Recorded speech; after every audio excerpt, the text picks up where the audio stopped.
আমি অনেক আগে থেকে কইতেছিলাম যে বিএনপি ভারতীয় স্বার্থের কাছে আত্মসমর্পণ করেছে। আজ আমি সেই আত্মসমর্পণ করার টাইমলাইন আর ঘটনাগুলা প্রমাণ সহ দেখাবো। আপনি নিজেই সিদ্ধান্ত নিতে পারবেন আমার কথাগুলো সত্য কিনা। এই আলাপ শুরু করতে হলে আমাদের প্রথমে ফিরে যেতে হবে 2025 সালের অক্টোবর মাসে। তখনও নির্বাচনের 4 মাস বাকি। তারেক রহমান মিডিয়া সাক্ষাৎকার দিতেছেন 17 বছরের মধ্যে প্রথমবার বিবিসি বাংলার সাথে। সেই সাক্ষাৎকারে তারেক রহমান 3টা কথা কইছিলেন। প্রথম কথা, বাংলাদেশ সবার আগে, আমি আমার দেশের মানুষের স্বার্থ সবার উপরে রাখবো। ইংরেজিত কইছিলেন বাংলাদেশ কামস ফার্স্ট। ইংরেজিত যেহেতু কইছে ঠিকই কইছে। দ্বিতীয় কথা, উনি কইছিলেন অবশ্যই আমি আমার পানির ন্যায্য হিস্সা চাই, অবশ্যই আমি আর একটা ফেলানিকে কাটা তারে ঝুলতে দেখতে চাই না। এই কথাটা শুনে আমার গায়ে কাটা দিছিল। ফেলানির নাম, যে ফেলানি হয়ে গেছে বাংলাদেশে ভারতের সীমান্ত অত্যাচারের প্রতীক, সেই ফেলানির নাম তারেক রহমান উচ্চারণ করলেন, বললেন আর না। তৃতীয় কথা, ভারত যদি একজন স্বৈর শাসককে আশ্রয় দিতে চায় এবং বাংলাদেশের মানুষের কাছে অপ্রিয় হইতে চায়, সেটা তাদের পছন্দ। বাংলাদেশের মানুষ দূরত্ব রাখার সিদ্ধান্ত নিছে, আমাকে আমার জনগণের পাশে দাঁড়াইতে হবে। বাংলাদেশের মানুষ দূরত্ব রাখার সিদ্ধান্ত নিছে, এটা সে বলছে। আমরা পরে দেখব সে দূরত্বটা কেমন রক্ষা হইতেছে, সে কিভাবে জনগণের পাশে দাঁড়াইছে তারেক রহমান। এই কথাগুলো শুধু তারেক রহমান বলেনি, বিএনপি পুরা লিডারশিপ র্যাঙ্ক অ্যান্ড ফাইল একই সুরে কথা বলছে। এটাই ছিল তাদের ন্যারেটিভ। আমি আপনাদের দলিল দেখাই। 2024 জানুয়ারি মাস যশোরের বেনাপোল সীমান্তে বিএসএফ এর গুলিতে মারা গেলেন বাংলাদেশের বিজেপি সদস্য মোহাম্মদ রাইসুদ্দিন। 6 দিন পরে লালমনিরহাটে পাটগ্রামে আবার গুলি, আবার মৃত্যু। এইবার নিহত হইলেন রফিউল ইসলাম তুকলু। তো রিজভি ভাই কেসি গেটের ভিতরে বসে স্লোগান দেওয়া সবাই মাঝে মাঝে প্রেস কনফারেন্সও করতেন। উনি কইলেন বিএসএফ বাংলাদেশিদের পাখি শিকার করার মতো গুলি করে মারে, আন্তর্জাতিক আইনে এটা গুরুতর অপরাধ। ঠিক একই সময় বিএনপি স্ট্যান্ডিং কমিটি বিবৃতি দিল, এই যে এটা এখনো পাবেন ওয়েবসাইটে, ইংরেজি যেহেতু কইছে ঠিকই কইছে, তাই না? বাংলায় হয় দিল্লির সাথে শেখ হাসিনার আজ্ঞাবহ স্থায়ী রাজনৈতিক বোঝাপড়ার ফলাফল বিএসএফ এর গুলিতে বাংলাদেশের সীমান্ত হত্যার বিষয়ে নীরব থাকা। বিএসএফ বাংলাদেশের সীমান্তকে রক্তের খেলায় পরিণত করছে। এটা বাংলাদেশের জনগণকে হাঁটু গেড়ে রাখার আধিপত্যের বার্তা। ঠিক 2 মাস পরে 2024 সালের মার্চ মাসে নওগাঁর পোরশা সীমান্তে বিএসএফ এর গুলিতে মারা গেলেন আলামিন। একই রাতে লালমনিরহাটের আদিতমারি সীমান্তে গুলি খেয়ে আহত হয় লিটন মিয়া, তাকে বিএসএফ তুলে নিয়ে গেল। পরে ভারতীয় হাসপাতালে তার মৃত্যু হইল। মির্জা ফখরুল বিবৃতি দিল, দামি সরকার আর মন্ত্রীরা চুপ করে আছে। একজন বাংলাদেশিকে গুলি করে মারার পর আর একজনকে তুলে নিয়ে যাওয়ার পরেও তারা একটা কথাও বলেনি। প্রতিবাদের কথা তো দূরে থাক, এই দামি সরকারের আজ্ঞাবহ পররাষ্ট্রনীতির কারণে বাংলাদেশের নাগরিকদের জীবন অনিরাপদ। ক্ষমতা টিকায় রাখতে তারা দেশের স্বাধীনতা এবং সার্বভৌমত্ব দুর্বল করতেও দ্বিধা করে না। এটা মনে রাখবেন, সীমান্ত হত্যায় হাসিনা প্রতিবাদ করেনি জন্যে সে বলতেছে ক্ষমতা টিকায় রাখতে তারা দেশের স্বাধীনতা সার্বভৌমত্ব দুর্বল করতে দ্বিধা করে না। আমরা দেখব বিএনপি ক্ষমতায় আসার পরে কি করছে। দামি সরকার, আজ্ঞাবহ পররাষ্ট্রনীতি, খুব বড় বড় কথা, সার্বভৌমত্ব বিসর্জন। 6 এপ্রিল 2026 পাটগ্রাম ধবলসুতি সীমান্ত বিএসএফ এর গুলিতে আহত হয়েছে মিজান হোসেন, 18 বছর বয়স। পরদিন পররাষ্ট্রমন্ত্রী খলিলুর রহমান দিল্লি রওনা হইল। 8 এপ্রিল 2026 একই পাটগ্রাম ধাবলগুড়ি সীমান্ত বিএসএফ এর গুলিতে নিহত হইল আলী হোসেন, 49 বছর বয়স, কৃষক, পরিবারের একমাত্র উপার্জনক্ষম ব্যক্তি। বিএসএফ মৃতদেহ নিয়ে গেল। একই উপজেলায় আবার সীমান্ত হত্যা। 2024 কইছে, আবার দেখেন কি কইছে, সরকার আর তার মন্ত্রীরা চুপ। একজন বাংলাদেশিকে গুলি করে মারার পরও একটা কথা বলেনি, এই সরকারের আজ্ঞাবহ পররাষ্ট্রনীতির কারণে বাংলাদেশিদের জীবন অনিরাপদ। একই বাস্তবতা 2026, একই বিএসএফ, একই মৃত্যু, একই নীরবতা। শুধু ফখরুলের পথ বদলাইছে। তাহলে দামি সরকার কে রে বালচুন? কি এখন মুখটা বন্ধ কেন? বলেন তো কি বলছিলেন সীমান্ত হত্যা নিয়ে? বাড়ি কোথায় গোপালী? আপনার মুখটা এখন বন্ধ কেন? বলেন তো কি বলছিলেন এতক্ষণ ধরে? মুখটা বন্ধ কেন এখন? দেশ কোথায় গোপালী? হ্যাঁ, দেখিছেন খালেদা জিয়াও একই কথা বলে। শুধু তাই না, হাসিনা পড়ার পরে আন্তর্জাতিক মানবাধিকার দিবসে বিএনপি কি বোম্বাস্টিক কথা কইছিল সেটা দেখি। নির্বাচনের ঠিক 2 মাস আগে ফখরুল ইসলাম বিবৃতিতে বলল, হিউম্যান রাইটস সাপোর্ট সোসাইটির রিপোর্ট অনুযায়ী বিএসএফ এর গুলিতে 69টা আক্রমণে 24 জন বাংলাদেশি নিহত হয়েছে, 38 জন আহত হয়েছে, 60 জন আটক হয়েছে। বিএসএফ জোর করে 3399 জনকে বাংলাদেশে পুশিন করেছে। আর ভারতীয় উপকূল রক্ষী বাহিনী বঙ্গোপসাগরের কাছে 108 জন বাংলাদেশি জেলেকে আটক করছে, 3399 জনকে পুশিন করেছে। বিএনপি কইছিল 3,399 জন মানে একটা ছোটখাটো গ্রামের পুরো জনসংখ্যা জোর করে ঠেলে দিছে বাংলাদেশে। এই হলো বিএনপির অভিযোগ ভারতের বিরুদ্ধে নির্বাচনের আগে। কারণ তখন তাদেরকে দেখাইতে হবে আমরা ভারতের বিরুদ্ধে স্ট্রং ম্যান, আমরা বিপ্লব করব ভারতের বিরুদ্ধে। এরপরে হলো 6 ফেব্রুয়ারি 2026, ভোটের 6 দিন আগে বিএনপি তাদের 51 দফা ইশতেহার প্রকাশ করলো। ইশতেহারের মূল স্লোগান হইতেছে সবার আগে বাংলাদেশ। এই স্লোগানটা এবি পার্টির কাছ থেকে চুরি করেছে। এবি পার্টি দেখেন তাদের সকল রাজনৈতিক কর্মসূচিতে এই স্লোগান বারবার ব্যবহার করছে। বিএনপির সামনে এই স্লোগান মেরে দিচ্ছে। এটা স্লোগানের লোভ সামাল দিতে পারে না, জনগণের সম্পদ, রাষ্ট্রের বিপুল সম্পদের লোভ কেমনে সামলাইবে? আর একটা রাজনৈতিক স্লোগান তৈরি করতে পারে না, এতটাই দেউলিয়া ওরা। কয়েক ছবি দেখান, ইরিটেশে তারিখগুলো দেখায়েন। হ্যাঁ দেখেছেন কার স্লোগান কে মারিছে, ধুলায় অন্ধকার। আর একটা স্লোগান ছিল ফ্রেন্ডস ইয়েস মাস্টার্স নো, বন্ধু চাই প্রভু না। ইস্তারে কি ছিল?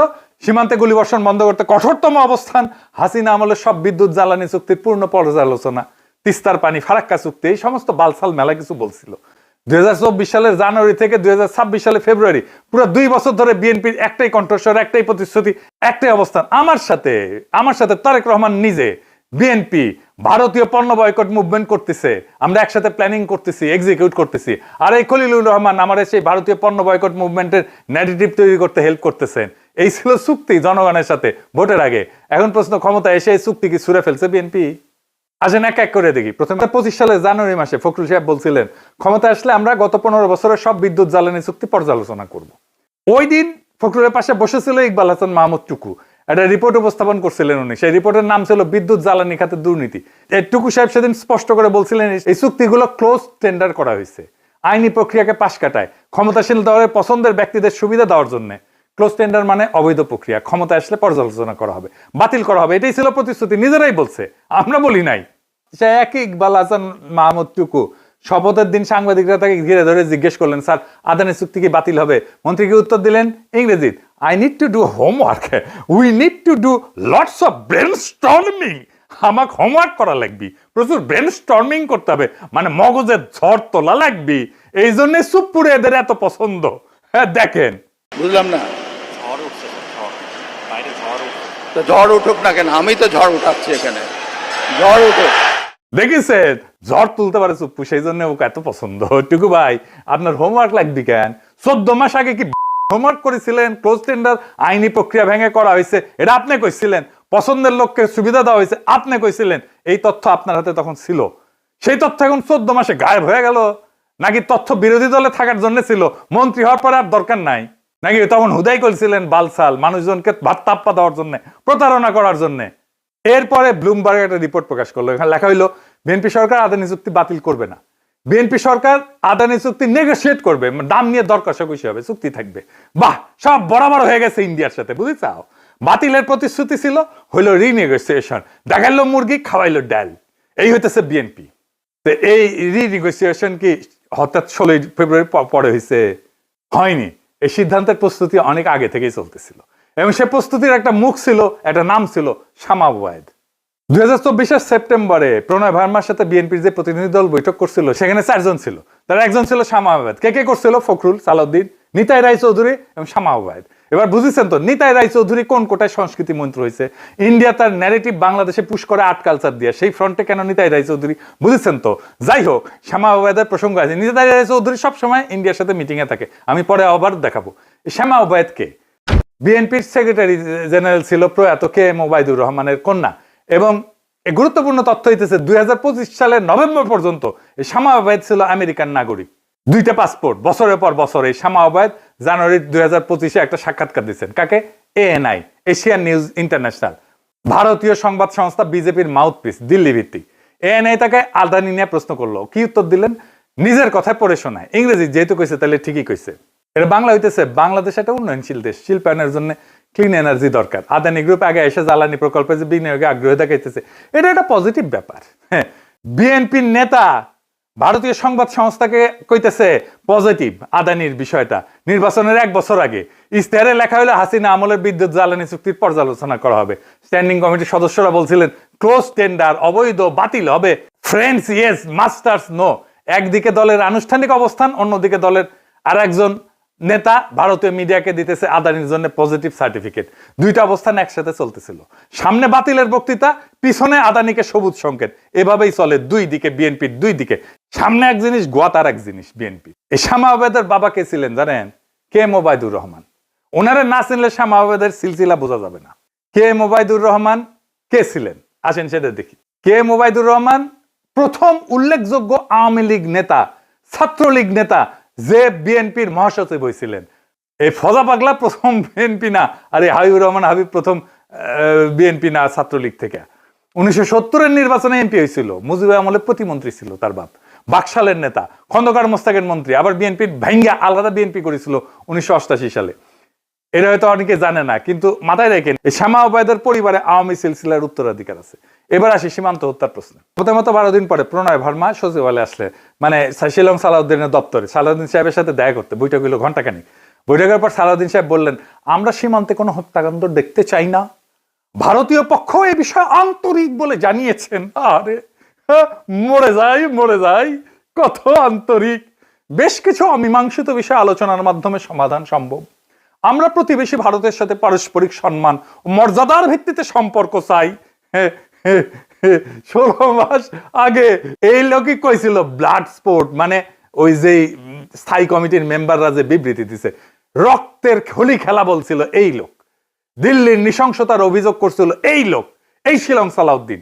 কিভাবে সে কথা ঘুরায়, জাতিসংঘে যাওয়ার দাবি করছিল। এখন একই ব্যক্তি বলতেছে ভারতীয় পক্ষ আন্তরিক, আলোচনায় সমাধান হবে। হাসিনাও তো একই কথা কইতো, পারস্পরিক সম্মান আর মর্যাদা, জাতিসংঘের নাম নাই, ব্লাড স্পোর্টসের উল্লেখ নাই, রক্তের হোলি খেলার উল্লেখ নাই, দিল্লির নৃশংসতার কথা নাই। 16 মাসের মধ্যে ভারত কি হঠাৎ ভালো হয়ে গেছে? হ্যাঁ, হঠাৎ বদলে গেছে? বিএসএফ কি হঠাৎ ফুল নিয়ে সীমান্তে দাঁড়াইছে? পাখি শিকারের বদলে কি তারা শান্তির পায়রা উড়ানো শুরু করছে? কিছুই বদলায়নি, বদলাইছে শুধু পদ। বিরোধী দলে থাকার সময় যে ভাষা ছিল, ক্ষমতায় আসার সাথে সাথে সে ভাষাটা উধাও হয়ে গেছে। কেন হয়েছে সেটা তো আমরা দেখতেছি। কারণ হইতেছে ঘুটু, ইন্ডিয়ার সাথে ঘুটু। এইবার আসেন, খলিলুর রহমান নায়ের গেছিল না কয়েকদিন আগে ইন্ডিয়ায়। সেখানে কি হয়েছিল? 2026 দিল্লি গেল, নায়ের গেল, বিএনপির মন্ত্রীরা 3 দিনের সফরে। এইটা পররাষ্ট্রমন্ত্রী হিসেবে খলিলুর রহমানের প্রথম ভারত সফর, বাংলাদেশ সরকারের সরকারি সফর। সফরকালে একটা চিঠি হস্তান্তর করলেন। চিঠিতে তারেক রহমান নিজে স্বাক্ষর করছে। চিঠিতে তিনি নিজেকে কি হিসেবে লিখছেন? দুই পরিচয় একসাথে, chairman of BNP, prime minister of Bangladesh. দলের চেয়ারম্যান, রাষ্ট্রের প্রধানমন্ত্রী, তাই তো? এই চিঠিতে প্রাপককে ভারতের ক্ষমতাসীন দল বিএনপির সভাপতি নীতিন নবী, একটা দলের সভাপতি, ভারত সরকারের কেউ না। বিষয়, তারেক রহমান বিজেপির সভাপতিকে বাংলাদেশ সফরে আমন্ত্রণ জানাইতেছেন। এই চিঠিটা কে পৌঁছে দিল? হুমায়ুন কবির আর খলিলুর রহমান, মানে সরকারের লোক। চিঠি কার হাতে পৌঁছাইলো? বিজেপির পররাষ্ট্র বিভাগের প্রধান বিজয় সোঠাওয়ালের হাতে। পরে নীতিন নবীনকে হস্তান্তর করবেন ওই চিঠিটা। এবং সোঠাওয়ালের পাশে ছিল শিশির বাজরিয়া। আমরা শিশির বাজরিয়া কে এটা আমরা দেখবো, এটা খুব ইম্পর্টেন্ট ক্যারেক্টার। 15 বছর ধরে বিএনপি এবং আওয়ামী লীগের দুই দলের সাথে সম্পর্ক রাখছিল। এই বিষয়টা একটু ভালো করে বোঝা দরকার। কূটনীতিতে একটা স্ট্যান্ডার্ড কাঠামো আছে বিশ্বজুড়ে, সব দেশ মানে। প্রধানমন্ত্রী কথা বলবেন প্রধানমন্ত্রীর সাথে, রাষ্ট্রপতি কথা বলবেন রাষ্ট্রপতির সাথে, পররাষ্ট্রমন্ত্রী কথা বলবেন পররাষ্ট্রমন্ত্রীর সাথে। সমপদের সাথে সমপদ বরাবর হইতে হবে। স্ট্যাটাস, রাষ্ট্রের সাথে রাষ্ট্র, এটাকে বলে স্টেট টু স্টেট ডিপ্লোমেসি। 1961 সালে ভিয়েনা কনভেনশনের পর থেকে সব এই কাঠামো সব দেশ মানে, এটা মানাটাই রীতি। দল আর দলের সম্পর্ক আছে। বিএনপির সাথে বিজেপির সম্পর্ক থাকতে পারে, বিএনপির সাথে নেতা না হলে দলের সম্পর্ক থাকতে পারে, আছেও মনে হয়, সেটা আলাদা কথা। দলীয় সভাপতি অন্য দেশের দলীয় সভাপতিকে লিখবেন দলের পক্ষ থেকে, এটাও স্বাভাবিক। বিএনপির চেয়ারম্যান বিজেপির সভাপতিকে লিখতে পারে, তারেক রহমান অ্যাজ বিএনপির চেয়ারম্যান বিজেপির সভাপতিকে লিখতেই পারে, কোনো সমস্যা নাই। কিন্তু এই দুই চ্যানেল আলাদা করে থাকতে হবে, মিশাতে হয় না। কারণ দল ব্যক্তিগত প্রতিষ্ঠান, রাষ্ট্র জনগণের প্রতিষ্ঠান, দুইটার উদ্দেশ্য আলাদা। এখন তারেকের চিঠিতে কি হয়েছে দেখেন, এক চিঠিতে তিনি দুই পরিচয় একসাথে স্বাক্ষর করছেন, দলের চেয়ারম্যান এবং রাষ্ট্র প্রধানমন্ত্রী মিশ্রণ। এই চিঠির প্রাপক একজন দলীয় সভাপতি, সরকারি কেউ না। অর্থাৎ এক পক্ষ দল, এতটা এক পক্ষ দল এবং রাষ্ট্র, অন্য পক্ষ শুধু দল, এটাকে বলে অ্যাসিমেট্রি। চিঠি বহন করতেছে কে? একজন সরকারি উপদেষ্টা, সরকারি সফরে, সরকারি বিমানে, রাষ্ট্রের সময়, রাষ্ট্রের সম্পদ, রাষ্ট্রের মর্যাদা সবকিছু দলীয় সম্পর্কের সেবায়। এই ধরনের আচরণ বহুদলীয় গণতন্ত্রে কোথাও হয় না, কোথাও না। লেবার পার্টির নেতা ইউকের প্রধানমন্ত্রী হইলে তিনি ভারতের বিজেপি সভাপতিকে প্রধানমন্ত্রী হিসেবে চিঠি লেখেন না, লিখলে ব্রিটিশ সংসদে তুলকালাম হবে। Canadian prime minister Justin Trudeau যখন দলীয় তহবিল সংগ্রহের অনুষ্ঠানে বিদেশি কূটনীতিকদের আমন্ত্রণ করছিলেন 2015 সালে, তখন কানাডিয়ান এনডিপি সরাসরি বলছিল তিনি কানাডিয়ান ডিপ্লোমেসিকে দলীয় স্বার্থের জন্য বিপন্ন করছেন। এটা তুলনা করেন, শেখ হাসিনা 2014 সালে মোদীকে অভিনন্দন জানাইছিলেন, বিজেপির সভাপতি রাজনাথ সিংকে বাংলাদেশ সরকারে আমন্ত্রণ জানাইছিলেন, কিন্তু হাসিনা সেই চিঠিতে নিজেকে কি হিসেবে লিখছিলেন? বলছিলেন on behalf of Bangladesh Awami League and my own behalf, মানে বাংলাদেশ আওয়ামী লীগের সভাপতি হিসেবে সে করছিল। শুধু দলীয় পরিচয় না, প্রধানমন্ত্রী পরিচয় আলাদা রাখা হয়েছিল। তারেক সেই দূরত্ব রাখেনি, দুই পরিচয়কে একসাথে মিশাইছেন। হাসিনার চেয়ে এক ধাপ আগায় গেছেন ভারতের প্রেমের প্রশ্নে। এবার বলেন আমাদের বিরোধী দল এটা সংসদে প্রশ্ন তোলেনি কেন? তোলেনি। এবার আসি ফেলাতে, সাক্ষাৎকারে তো অনেক বোমবাস্টিং কথা বলছিল, 2 মাসে বেশি সময় কাটে গেছে না। এই পুরো সময়কালে তারেক রহমান কতবার জনসমক্ষে ফেলানি শব্দটা উচ্চারণ করছে? একবারও না। এমনকি সীমান্ত হত্যা হইলেও সে কিছু বলে নাই, ফেলানির নাম মুখে আনেনি। যে ফেলানির নাম তার নির্বাচনী প্রচারণার কেন্দ্রে ছিল, তার ইমেজ বিল্ডিং এর কেন্দ্রে ছিল, সে ক্ষমতায় এসে আর উচ্চারণ করলো না। সীমান্ত হত্যা নিয়ে কোনো জনসমক্ষে বিবৃতি দিচ্ছেন না। বিএনপি নিজের পরিসংখ্যানে যে 24 জন বাংলাদেশি নিহত হয়েছে বলছিল, সেই 24টা পরিবারের জন্য প্রধানমন্ত্রী কোনো শোক বিবৃতি দিচ্ছে, তাদের সাথে দেখা করছে, কথা বলছে, তাদের কোনো খোঁজ খবর নিছে? নেয়নি। বিএসএফ এর হাতে পুশিন হওয়া 3399 জনের জন্য কোনো প্রতিবাদ নাই। তাদের জন্য কি করছে? নাই, কিচ্ছু নাই, সব চুপ। সেই মানুষ, একই মানুষ যে বলছিল আর একটা ফেলানি ঝুলতে দেখতে চাই না, তার কণ্ঠস্বর এখন কোথায়? কি এখন মুখটা বন্ধ কেন? বলেন তো কি বলছিলেন? আপনার মুখটা এখন বন্ধ কেন? বলেন তো কি বলছিলেন এতক্ষণ ধরে? মুখটা বন্ধ কেন এখন? দেশ কোথায়? গোপালী। আর একটা প্রতিশ্রুতি ছিল তিস্তা জাতিসংঘে যাবে, এটাও তারেক রহমান নিজে বলছিল ফেব্রুয়ারি 2025-এ। শুধু তাই না, তিস্তা কথা বলছে খলিলুর রহমান। গঙ্গার পানি বন্টন চুক্তি 1996 সালে করছিল, 30 বছরের চুক্তি। এই চুক্তির মেয়াদ শেষ হচ্ছে ডিসেম্বর 2026-এ। 8 মাস পরে, এই ডিসেম্বরে গঙ্গা চুক্তির নবায়ন নিয়ে কোনো কথা বলছে? না, বলেনি। তিস্তা মাস্টার প্ল্যান নাকি করবে, ইন্ডিয়া বাগড়া দিছে, তিস্তা মাস্টার প্ল্যানের কথা বলছে? না, বলেনি। জাতিসংঘের কথা তুলছে? না, বলে। প্যানের ন্যায্য হিসার কথা বলছে? না, তোলেনি। যা যা তোলা সম্ভব ছিল কিছুই তোলা হইলো না। আপনার হাতে 5টা তাস আছে, আপনি একটাও টেবিলে রাখলেন না। এর মানে 2টার একটা, হয় আপনি খেলতে জানেন না, না হয় আপনি খেলতে চাইতেছেন না। প্রথমটা অজ্ঞতা, দ্বিতীয়টা আজ্ঞাবহতা। ডিপ্লোম্যাটের বিশ্লেষণে একটা কথা বলছে যে এই যে গঙ্গার পানি চুক্তি, এইটা এজেন্ডার মধ্যেই ছিল না, আলোচনাতেই আনা হয়নি। তবে একটা জিনিস খুব দ্রুত হয়েছে। কোনটা? অসাধারণ দ্রুতভাবে হয়েছে। কি সেটা? ভিসা ভিসা ভিসা, ভারতীয় পর্যটন ভিসা। হাসিনা পতনের পর বাংলাদেশের জন্য ভিসা বন্ধ হয়েছে, গেছিল না? 25 সালের নির্বাচনের ঠিক আগে পুরোপুরি বন্ধ হয়ে গেছিল, নিরাপত্তার কারণ দেখায়। শপথের মাত্র 7 দিন পর 24শে ফেব্রুয়ারি বাংলাদেশ সরকার ভিসা প্রক্রিয়া পুনরায় চালু করলো বাংলাদেশ দিকে। 7 দিন হিসাব মিলান, আদানি চুক্তি বাতিল, হোমওয়ার্ক দরকার, সীমান্ত হত্যা তদন্ত দরকার, আলোচনায় সমাধান, তিস্তায় জাতিসংঘ অনুপস্থিত, গঙ্গা চুক্তির নবায়নের চাপ, এগুলো অনুপস্থিত, ফেলানির নাম উচ্চারণ শূন্য, ভিসা 7 দিন। তাহলে বিএনপির কাছে কোনটা অগ্রাধিকার? জনগণের সাথে প্রতিশ্রুতি, তার স্লোগান, তার ন্যারেটিভ, নাকি দিল্লির কাছে দায়বদ্ধতা? ভিসা দিছে আবার রোগী নিবে, শপিং এ যাবে আমাদের লোকজন, কলকাতা আবার মুখরিত হবে বাংলাদেশের টাকা। এই তো হিসাব। 60 দিন মানে 2 মাস। এই 2 মাসের মধ্যে এত সব ঘটনা ঘটে গেছে, প্রত্যেকটা প্রতিশ্রুতি ভেঙে পড়ছে, প্রত্যেকটা স্লোগান উল্টায় গেছে, প্রত্যেকটা বাক্য মিথ্যা হয়ে গেছে। এটা স্বাভাবিক না। সরকার বদলাইতে সময় লাগে, পলিসি রিভার্সালের সময় লাগে, একটা ক্যাবিনেট সিদ্ধান্ত লাগে অনেক সময়, আন্তর্জাতিক চুক্তি রিনেগোশিয়েট করতে লাগে মাসের পর মাস, বছরের পর বছর। নীতিগত পরিবর্তন এত দ্রুত হয় না। এই 60 দিনের মধ্যে এই কাজগুলো হইলো কি করে? আর এটার একটাই উত্তর আছে, এটা নীতিগত পরিবর্তন না, এইটা প্রস্তুতির প্রকাশ, দীর্ঘ প্রস্তুতির প্রকাশ। এই প্রস্তুতিটা আগে থেকেই ছিল, শপথের পর শুধু প্রকাশ হয়েছে। কিভাবে? ইন্ডিয়ার একটা কৌশল আছে, সেই কৌশল দশকের পর দশক ধরে কাজ করছে। এই কৌশল বুঝতে হলে আপনাদের একজন মানুষের নাম জানতে হবে। নাম কি? শিশির বাজোরিয়া। কে শিশির বাজোরিয়া? কলকাতার ব্যবসায়ী, ইস্পাত ব্যবসার সাথে জড়িত। এই পর্যন্ত সাধারণ তথ্য, কিন্তু গুরুত্বপূর্ণ তথ্য হইতেছে শিশির বাজোরিয়া শুধু ব্যবসায়ী না, তিনি বিজেপির সদস্য, তাও সাধারণ সদস্য না, ওভারসিজ ফ্রেন্ডস অফ বিজেপি এই সংগঠনের কোর কমিটির সদস্য। ওভারসিজ ফ্রেন্ডস অফ বিজেপি এটা কি? এটা বিজেপির সেই শাখা যা বিদেশে বিজেপির প্রভাব বিস্তার করে, বিদেশি সরকারগুলোর সাথে সম্পর্ক রক্ষা করে। এদের কাজ হইল বিজেপির হয়ে ব্যাক চ্যানেল ডিপ্লোমেসি রক্ষা করা। এই শিশির বাজোরিয়া তিনি এমন একজন মানুষ যে বাংলাদেশের প্রধান 2 দলের শীর্ষ নেতৃত্বের সাথে দীর্ঘদিনের সম্পর্ক বজায় রাখছে, বিএনপির সাথেও আওয়ামী লীগের সাথেও, একসাথে 15-20 বছর ধরে। এটা আকস্মিক না, এটা কাকতালীয় না, এটা পরিকল্পিত কৌশল। কৌশলটা কি? ভারত কখনো একটা ঘোড়ার উপরে বাজি ধরে না, সামনে একটা সম্পর্ক রাখে, পিছনে অন্যটা। কূটনীতির ভাষায় এই কৌশলকে বলে ফ্রন্ট চ্যানেল এবং ব্যাক চ্যানেল ডিপ্লোমেসি, মানে সামনে পিছনে 2 দিক দিয়ে লাগায়। এজন্য 2024-এ হাসিনা যখন পড়লো, ফ্রন্ট চ্যানেল বন্ধ হইলো, কিন্তু ভারতকে অসহায় হয়ে গেল না, ব্যাক চ্যানেল সেদিনই সামনে এসে নতুন ফ্রন্ট চ্যানেল হয়ে গেল। এটা শুধু থিওরি না, এটা আপনাকে দলিল সহ দেখাইতেছি। এই যে দিল্লি সফরে গেল খলিলুর রহমান না, তারা গেছে বিজেপির সদর দপ্তরে 11 অশোকা রোডে। বৈঠকে সারা কথা জানিয়ে যে আসছে কারো দুইজন, একজন বিজয় চৌঠাইলাল বিজেপির ফরেন অ্যাফেয়ার্স ডিপার্টমেন্টের ইনচার্জ, আর একজন শিশির বাজরিয়া, সেই একই বাজরিয়া, আকস্মিক না, পরিকল্পনা। ভারত কখনো বিএনপির দরজা বন্ধ হইতে দেয়নি। দেখেন না আমির খসরু মাথা নিচু করে আছে অমিত শাহের সামনে, ওরা জানে একদিন এই দরজা কাজে লাগবে, সেই দিন আসছে। এবার আসেন খলিলুর রহমান আর অজিত দোভালের লম্বি কাহিনী।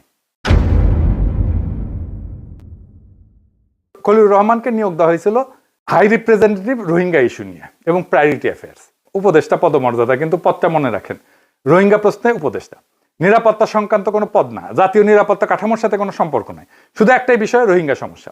এই পর্যন্ত ঠিক আছে। এবার আসল ঘটনা। 3 এপ্রিল 2025 ব্যাংককে সাংগ্রিলা হোটেলে গ্র্যান্ড বলরুমে বিমস্টেকের সম্মেলন হইতেছে। নৈশভোজ, 7 দেশের নেতারা উপস্থিত। বাংলাদেশের প্রফেসর ইউনুস আছে, মোদি আছে, থাইল্যান্ড, মিয়ানমার, নেপাল, ভুটান, শ্রীলঙ্কা, সবাই আছে। কিন্তু আমি আপনাদের আজকে একটা দেখাবো, একটা ছবি যা বাংলাদেশের প্রধান উপদেষ্টা পেস উইং নিজেই প্রকাশ করছিল। এই যে এই ছবিটা দেখেন, ছবিতে দেখা যাচ্ছে এক টেবিলে বসে আছে দুইজন, একজন অজিত দোভাল আর একজন খলিলুর রহমান। খলিলুর রহমান সেই সময় বাংলাদেশের সিকিউরিটি অ্যাডভাইজার না, পররাষ্ট্রমন্ত্রীও না। তাহলে দোভালের সাথে তার কি খাম? দোভালের সাথে দীর্ঘক্ষণ কথা বললেন, কি কথা বললেন এই কথাটা আন্দাজ করতে হবে না। ভারতের পররাষ্ট্র মন্ত্রণালয়ের একজন সিনিয়র কর্মকর্তা ম্যাগাজিনকে বিস্তারিত বলতে, তার কথা হইতেছে দোভাল খলিলুরের সাথে ফ্র্যাঙ্ক আলোচনা করছেন, ভারতের কাছে কি কি সম্পূর্ণ আনঅ্যাকসেপ্টেবল সে তালিকা তিনি সরাসরি দিচ্ছেন। সবচেয়ে গুরুত্বপূর্ণ বিষয়, বাংলাদেশ থেকে ভারত বিরোধী কার্যকলাপ পরিচালনা করা। একজন রোহিঙ্গা প্রতিনিধির সাথে ভারতের ন্যাশনাল সিকিউরিটি অ্যাডভাইজার কেন বসবেন? রোহিঙ্গা সংকট নিয়ে কথা বলতে, নাকি ভারতের রেড লাইন জানাইতে? আরো একটা বিষয় দোভাল তুলছেন, ইউনুসের চীন সফরের সময় একটা বিবৃতি, যেখানে ইউনুস বলছিলেন যে ভারতের উত্তর পূর্ব একটা ল্যান্ডলক অঞ্চল, যেটা চীনের বিনিয়োগে বাংলাদেশের মাধ্যমে উপকৃত হতে পারে। দোভাল এই বিবৃতি নিয়ে খলিলুরকে প্রশ্ন করে, খলিলুর ব্যাখ্যা দিয়েছেন, খলিলুর দোভাল সন্তুষ্ট হয়নি। একটা রাতের ডিনারে খলিলুর রহমান কি হয়ে গেলেন, একজন রোহিঙ্গা বিষয়ক হাই রিপ্রেজেন্টেটিভ থেকে ভারতের ন্যাশনাল সিকিউরিটি অ্যাডভাইজারের চোখে বাংলাদেশের পক্ষ থেকে ভারতের নিরাপত্তা উদ্বেগ, জবাবদিহিতার দায়িত্বে থাকা একজন সর্বোচ্চ পর্যায়ের ইন্টারলোকেটর। 3 এপ্রিল এই ডিনার হইল না, 9 এপ্রিল, মাত্র 6 দিন পরে বাংলাদেশ সরকার গেজেট নোটিফিকেশন দিয়ে খলিলুর রহমানকে সিকিউরিটি অ্যাডভাইজার বানাইল। এটা কোনো দুর্ঘটনা না, এটা একটা সিগন্যাল। দিল্লি সেই রাতে বুঝাইছিল এই মানুষটা আমাদের সাথে কথা বলতে পারে। কোন সুস্থ রাষ্ট্রে এভাবে ন্যাশনাল সিকিউরিটি অ্যাডভাইজার বাছাই করা হয় না। একটা দেশের ন্যাশনাল সিকিউরিটি অ্যাডভাইজার যিনি সর্বোচ্চ গোপন সামরিক তথ্য জানেন, সামরিক বাহিনীর সাথে সমন্বয় করবেন, গোয়েন্দা সংস্থার তদারকি করবেন, তার নিয়োগের ভিত্তি হয় দেশের ভিতরের বিবেচনা। ভারতের এনএসএ টেবিলে ফ্র্যাঙ্ক ডিসকাশনের 5 দিন পরে না। এরপরে খলিলুর রহমান কি করলেন, তার প্রথম কয়েকটা বিদেশি সফর কোথায় গেলেন দেখেন, 5 মাসের মধ্যে 4 বার। একটা জায়গায় দোহা, কাতারের রাজধানী, 26 মে, 26 জুলাই, 28 আগস্ট, 25 নভেম্বর, 4 বার 5 মাসে একই ফ্লাইটে বারবার। দোহা কেন বারবার? কাতার বাংলাদেশের কোনো স্ট্র্যাটেজিক পার্টনার না, বাণিজ্যিক অংশীদারিত্ব সীমিত, সীমান্ত বিরোধ নাই, সামরিক চুক্তি নাই, বড় বিনিয়োগ নাই। দোহাতে বাংলাদেশের সিকিউরিটি অ্যাডভাইজারের কাজ কি? সহজ উত্তর, দোহাতে অন্য কেউ ছিল। দোহাতে আছে আমেরিকার আল উদেইদ এয়ারবেস, বিশ্বের বৃহত্তম সামরিক স্থাপনাগুলোর একটা। আমেরিকার সেন্টকম, মধ্যপ্রাচ্যের সামরিক অপারেশনের নিয়ন্ত্রণ করে যে কমান্ড, সেটার ফরওয়ার্ড হেডকোয়ার্টার এখানে। এই সফরের মাসগুলোতে ঢাকায় মার্কিন charge d' affaires Tracey Jacobson দোহায় ছিলেন। বাংলাদেশের নিরাপত্তা সূত্রে বরাদ দিয়ে রিপোর্ট করছেন, খলিলুর, জ্যাকবসন এবং সেন্টকমের কর্মকর্তাদের সমন্বয়ে বৈঠক হয়েছে। আমেরিকার সাথে কি আলাপ? আলাপ একটাই, আমি বারবার বলছি, হাসিনার আমলে ফ্রন্ট সিটে ভারত আর তারা সাপোর্ট দিছে আমেরিকা, ইউনুসের আমলে আমেরিকা ফ্রন্ট সিটে আর ভারত থেকে আসে সাপোর্ট। তাই খলিলুর রহমানকে বারবার দোহায় যেতে হয়। এরপর দোভাল নিজে খলিলুর রহমানকে আমন্ত্রণ জানাইলেন কলম্বো সিকিউরিটি কনক্লেভে 7ম এনএসএ পর্যায়ের বৈঠক দিল্লিতে। তো 20 নভেম্বর ঠিক হইলো, তিনি যাবেন 19 নভেম্বর, কিন্তু গেলেন 18 নভেম্বর, একদিন আগে সন্ধ্যায়। একদিন আগে কেন কেউ পরিষ্কার করে বলেননি, আনুষ্ঠানিক ব্যাখ্যা নেই। এটা নিয়ে কূটনৈতিক মহলে ব্যাপক আলোচনা হয়েছিল। একদিন আগেটা গুরুত্বপূর্ণ। একদিন আগে যাওয়ার অর্থ কি? অর্থ আনুষ্ঠানিক মাল্টিল্যাটারাল বৈঠকের আগে আলাদা প্রাইভেট সময়, দোভালের সাথে, জয়শঙ্করের সাথে, অথবা অন্য কারোর সাথে, আমরা তো জানি না, যে সময়ের কোনো রেকর্ড থাকবে না। এই সময়টা আরো ক্রিটিক্যাল হয়ে ওঠে আরেকটা কারণে। এই বৈঠকের ঠিক 48 ঘন্টা আগে 17 নভেম্বর হাসিনাকে মৃত্যুদণ্ড দিছে আন্তর্জাতিক অপরাধ ট্রাইব্যুনাল। হাসিনা তখন দিল্লিতে আশ্রিত, ভারত তাকে রক্ষা করতেছে, প্রত্যাবর্তন অনুরোধ উপেক্ষা করছে। এই বিস্ফোরণ মুহূর্তে যখন ঢাকার সাথে দিল্লির সম্পর্ক 2 দশকের সবচেয়ে তিক্ত অবস্থানে, তখন দোভাল ডাকলেন, খলিলুর গেলেন, 2 এনএসএ একসাথে দীর্ঘ আলোচনায় বসলেন। বৈঠক শেষে খলিলুর কি করলেন? দোভালকে বাংলাদেশ সফরে আমন্ত্রণ দিলেন, নিজে দিলেন। যে দেশের ট্রাইব্যুনাল 48 ঘন্টা আগে সাবেক প্রধানমন্ত্রীকে মৃত্যুদণ্ডাদেশ দিছে, সেই দেশের এনএসএ সেই মৃত্যুদণ্ডপ্রাপ্ত ব্যক্তির প্রোটেক্টরকে নিজ দেশে আমন্ত্রণ জানাইতেছেন। শুধু আমন্ত্রণ না, দেশের সম্মানের নামে আমন্ত্রণ। এই আমন্ত্রণ কার পক্ষ থেকে? জনগণের পক্ষ থেকে, যে জনগণ জুলাই অভ্যুত্থানে হাসিনার বিরুদ্ধে রাস্তায় জীবন দিছে। অনেকে বলে প্রফেসর ইউনূস নাকি জুলাই অন্তঃপ্রাণ। জুলাই অন্তঃপ্রাণ দেখেন, যে জনগণ দিল্লি না ঢাকা বলে স্লোগান দিছিল, সেই জনগণের পক্ষ থেকে খলিলুর রহমান প্রফেসর ইউনূসের নিরাপত্তা উপদেষ্টা অজিত দোভালকে বাংলাদেশে আমন্ত্রণ জানায়। এই আমন্ত্রণ জনগণের পক্ষ থেকে না, এই আমন্ত্রণ সেই বন্দোবস্তের পক্ষ থেকে, কাঠামোর পক্ষ থেকে, যে কাঠামোর কথা আমি এপিসোডের শুরু থেকে বলে আসতেছি। যে কাঠামো হাসিনার সাথে টিকে থাকতো, ইউনূসের সাথে টিকছে, এবং তারেকের সাথেও টিকবে। ইউনূস সরকারের 18 মাসের পুরো আমল, এটাই সবচেয়ে উচ্চ পর্যায়ের ভারত সম্পৃক্ততা। একজন মানুষের মাধ্যমে, খলিলুর রহমানের মাধ্যমে, যিনি ব্যাংকক থেকে, দোহা থেকে, দিল্লি থেকে এক সুতায় গাঁথা এক মালা, আর সেই মালার শেষ প্রান্ত কোথায় গিয়ে টেকছে সেটা আমরা সবাই দেখছি। 17 ফেব্রুয়ারি 2026 সে একই খলিলুর রহমান তারেক রহমানের ক্যাবিনেটে পররাষ্ট্রমন্ত্রী। সরকার বদলাইছে, কাঠামো বদলায়নি, মুখ বদলাইছে, মানুষ একটাই রয়ে গেছে। এবার আর একটা চমকপ্রদ এপ্রিল 2026 খলিলুর রহমান গেছে ইন্ডিয়ায়, প্রথম বিদেশ সফর পররাষ্ট্রমন্ত্রী হিসেবে। তার প্রোটোকল অনুযায়ী এই সফরে প্রথম বৈঠক হওয়ার কথা ছিল কার সাথে? জয়শঙ্করের সাথে, ভারতের পররাষ্ট্রমন্ত্রী, তার কাউন্টার পার্ট। কিন্তু খলিলুর সাহেব প্রোটোকল ভাঙলেন। দিল্লিতে পৌঁছে তার প্রথম বৈঠক কোথায় হলো? অজিত দোভালের দপ্তরে। জয়শঙ্করের সাথে বৈঠক হলো পরের দিন। জয়শঙ্করের সাথে বৈঠক হলো পরের দিন। অস্বাভাবিক ঘটনা কূটনৈতিক দৃষ্টিকোণ থেকে। পররাষ্ট্রমন্ত্রী যে প্রথমে ন্যাশনাল সিকিউরিটি অ্যাডভাইজারের সাথে বৈঠক করেন না, সবসময় কাউন্টার পার্টের সাথে বৈঠক করেন। এটাই কনভেনশন, এটাই ভদ্রতা। কিন্তু খলিলুর রহমান কনভেনশন ভাঙলেন। কেন ভাঙলেন? কারণ সম্পর্কটা আনুষ্ঠানিক পদের না, সম্পর্কটা ব্যক্তিগত চ্যানেলের। যে সম্পর্ক 4 এপ্রিল 2025 ব্যাংকক থেকে শুরু হয়েছিল, সরকার বদলাইছে, পদ বদলাইছে, ব্যক্তি থাকছে। দিল্লির দিকে তাকায় থাকা চ্যানেল অটুট। এবার আমি আপনাদের 3টা তারিখ দেব। এই 3টা তারিখের পাশাপাশি রাখলে একটা প্যাটার্ন তৈরি হবে।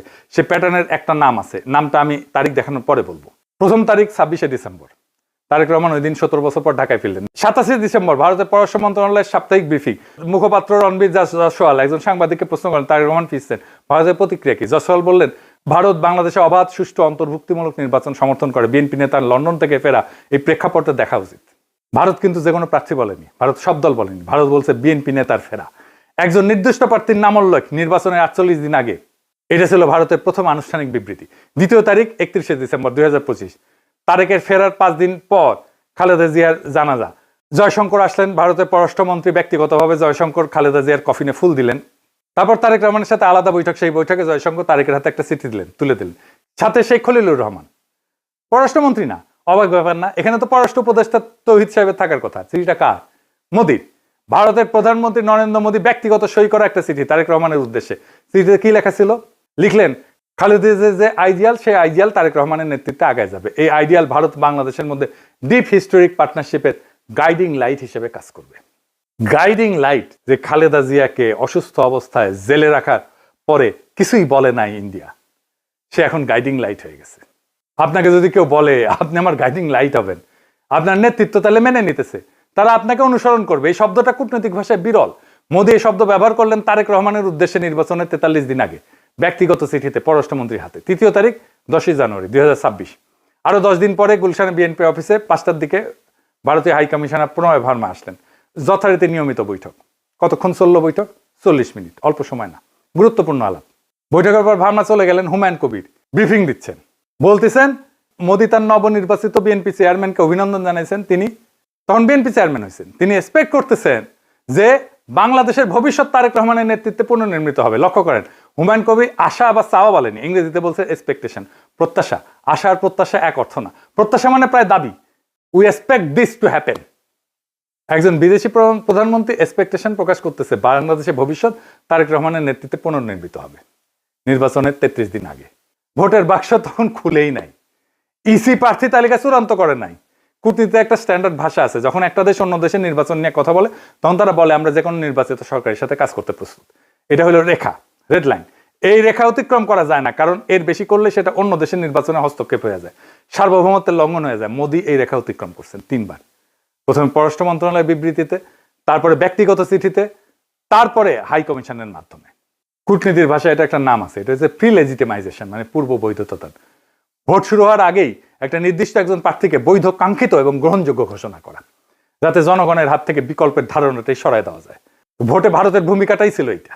ভারতের কাজ ছিল 1 নম্বর তার সফট পাওয়ারকে কাজে লাগানো। বাঙ্গু, সুশীল, এলিট সবাই, ইন্ডিয়ার লেসপেন্সার যারা, তারা বিএনপির পক্ষে মাঠে নামেছিল।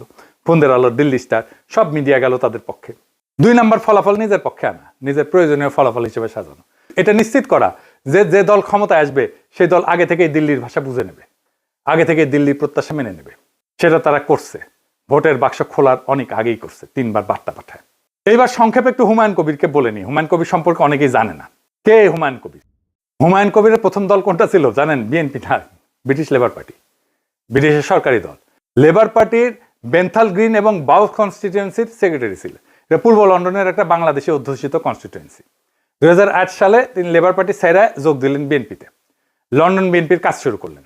কিন্তু বিএনপির হয়ে যখন কাজ করতেছে তখন কবির সাহেব চাকরি করলেন কোথায় জানেন না? না, UK cabinet office. UK cabinet office কি জিনিস জানেন? এটা ব্রিটিশ সরকারের একদম কেন্দ্র, যেখানে ব্রিটিশ প্রধানমন্ত্রী বসেন, সেখানে সব মন্ত্রণালয়ের মধ্যে নীতি সমন্বয় হয়, সেখানে ইন্টেলিজেন্স ব্রিফিং আসে, সেখানে বিদেশ নীতির স্ট্র্যাটেজিক পরিকল্পনা হয়। 10 ডাউনিং স্ট্রিটের ঠিক পাশেই এখানে চাকরি করছে সে। কার আমলে? প্রথমে বরিস জনসনের আমলে, তারপরে ঋষি সোনাকের আমলে, 2 ব্রিটিশ প্রধানমন্ত্রী আমলে, কনজারভেটিভ পার্টির আমলে। এই সময়টা ইউকে বিদেশ নীতির কেন্দ্রে কি ছিল জানেন? দেখেন বরিস জনসনের ঘোষণা দেখলেই বুঝবেন, ঘোষণা দেখলেই বুঝবেন কেন্দ্রে কি ছিল। India UK living bridge, road map 2030, Modi Johnson বন্ধুত্ব। ঋষি সোনাক নিজে হিন্দু, ইনফোসিসের জামাই, মোদির সাথে কম্প্রিহেন্সিভ স্ট্র্যাটেজিক পার্টনারশিপের চুক্তি করছিল। এই সময় ব্রিটিশ ভারত সম্পর্ক ছিল সর্বকালের সবচেয়ে উষ্ণ, এবং সেই সম্পর্কে কেন্দ্রে ছিল ইউকে ক্যাবিনেট অফিস। সেখানে হুমায়ুন কবির চাকরি করছে। তো হুমায়ুন কবির কার মাল? হ্যাঁ, সে এমন কাঠামোর ভিতরে কাজ করছে, ব্রিটিশ কাঠামোর ভিতরে, যেমন ব্রিটিশ পররাষ্ট্রনীতি ভারত কেন্দ্রিক।